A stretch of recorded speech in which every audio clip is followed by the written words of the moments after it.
बीडच्या इमामपुरामध्ये गोळीबार झालेला आहे। गोळीबार करणारा वाल्मिक कराडचा समर्थक असल्याचं समोर आलंय।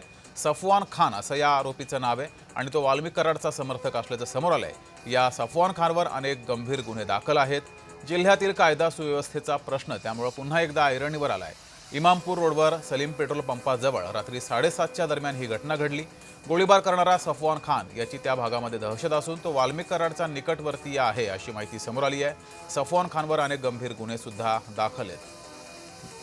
त्यांनी या ठिकाणी गोळीबार केल्याचं समोर आलंय। अधिक माहिती घेऊया, आपले प्रतिनिधी आमिर हुसेन आपल्या सोबत जोडलेत।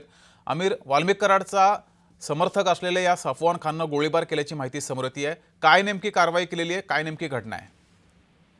नक्कीच जगदीश सर, आपण जर बघितलं बीडमध्ये काल इमामपूर रोडवर सलीम पेट्रोल पंप समोर एक गोळीबार झालेला आहे। 4 राऊंड गोळ्या फायर करण्यात आलेल्या आहे। विशेष म्हणजे हे जे वाद होता हे 2 गटात वाद झालेला आहे। या वाद मध्ये जे पोर वयोगटातले पोर आहेत ते 25 ते 35 वयोगटातले पोर आहेत। किरकोळ कारणावरून हे वाद झाला होता। त्यानंतर सफा खानने त्या तिकडे येऊन गाडीतून उतरून त्यांनी गोळीबार केलेला आहे। विशेष म्हणजे आपण जर बघितलं तर जे वाल्मिक कराडच्या समर्थनात मोर्चा निघाला होता त्या मोर्चाला लीड करताना त्याचे सोशल मीडियावर व्हिडिओ व्हायरल झालेले आहे। विशेष म्हणजे वाल्मिक कराडच्या ऑफिसमध्ये बसून ते त्यांची मुलाखत घेते असं सुद्धा सोशल मीडियावरचं एक रील त्यांच्या सोशल मीडियामध्ये व्हायरल झालेला आहे। आपण जर बघितलं तर ग्रामीण पोलीस ठाण्यात एक गुन्हा दाखल करण्यात आलेला आहे आणि आता आरोपींची शोध चालू आहे। विशेष म्हणजे या जे रात्री फायरिंग झाली त्यात एक जण जखमी झाला होता आणि एक जणाला ताब्यात घेतलं असं बीड पोलिसांचं म्हणणं आहे। विशेष म्हणजे आपण जर बघितलं तर पुन्हा एकदा वाल्मिक कराडचं नाव बीडमध्ये समोर येत आहे।